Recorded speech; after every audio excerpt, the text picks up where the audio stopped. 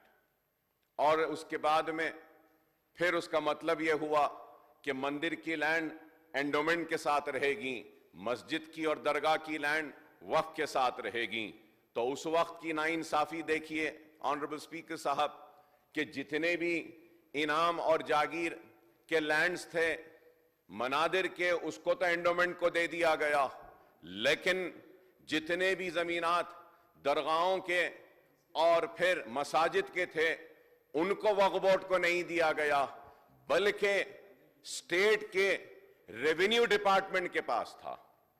تو ہم نے جدوجہد کی اور ہماری محنت کا نتیجہ ہے کہ میں یہ کہوں گا کہ way back in 99 when I got first time elected for the Andhra Pradesh Legislative Assembly, at that time I had raised this issue and I have pointed out and I said that when the Inam land of Mandir and Jagir land of Mandir has been handed over to the endowments, why has the land of the Muslim dargahs and masajid not been handed over to the Waqf board?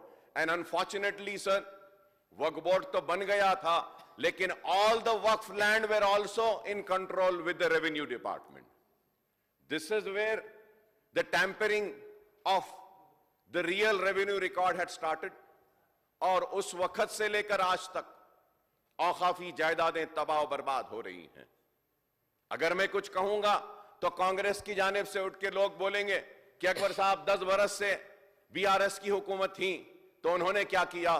تو میں میرے کانگریس کے میرے دوستوں سے یہ بات کہنا چاہوں گا، لرنڈ فرینڈ سے میری یہ بات کہنا چاہوں گا کہ جب کانگریس بھی تھی 10 برس تو اوقافی جائیدادیں تباہ و برباد ہوتی نہیں. میں یاد دلانا چاہوں گا کہ حضرت حسین شاہ ولی رحمت اللہ علیہ کی درگاہ کی 1600 چلر ایکڑ آراضی، جہاں پر لینکو ہے، جہاں پر مائکروسافٹ ہے، جہاں پہ آئی ایس بی ہے، جہاں پر وپرو ہے، یہ وقف کی لینڈ تھی. اور ان سبھی سارے زمینات کو ان ملٹی نیشنل کمپنیز کو حوالے کرنے والے کوئی اور نہیں بلکہ کانگریس تھی.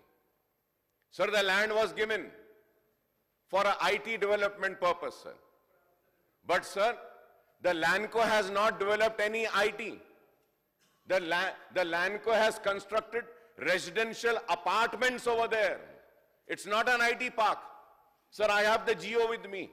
Clearly it states that the land to Lanco has been allotted for a purpose of IT development. Where has the IT been developed?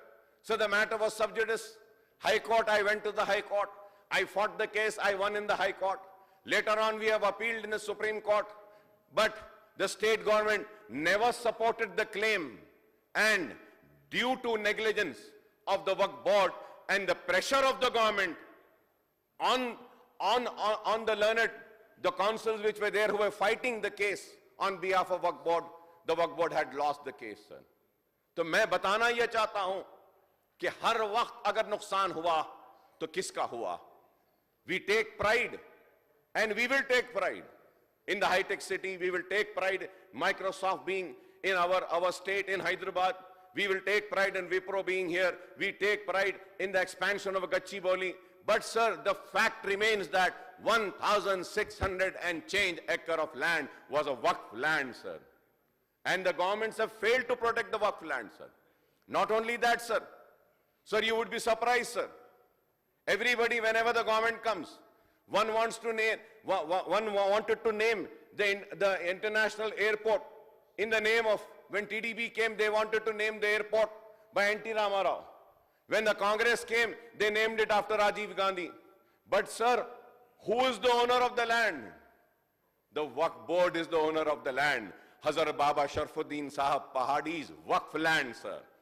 Waqf land, sir. From that Waqf land, 900 acres were taken and an airport was started or constructed or developed, I would say, sir. تو میں بتانا یہ چاہتا